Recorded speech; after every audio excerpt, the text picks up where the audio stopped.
মহান আন্তর্জাতিক মাতৃভাষা দিবস উপলক্ষে বরিশালে প্রীতি ক্রিকেট টুর্নামেন্ট অনুষ্ঠিত হয়েছে।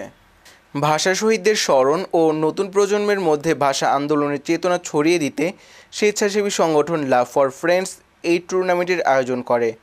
বুধবার 18 ফেব্রুয়ারি সরকারি সৈয়দ হাতেম আলী কলেজ মাঠে আয়োজিত টুর্নামেন্টে বিভিন্ন শিক্ষা প্রতিষ্ঠানের 4টি দল অংশ নেন।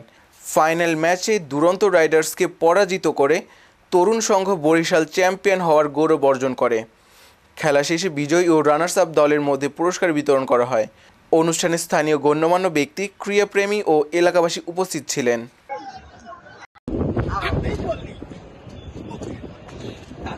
ভাই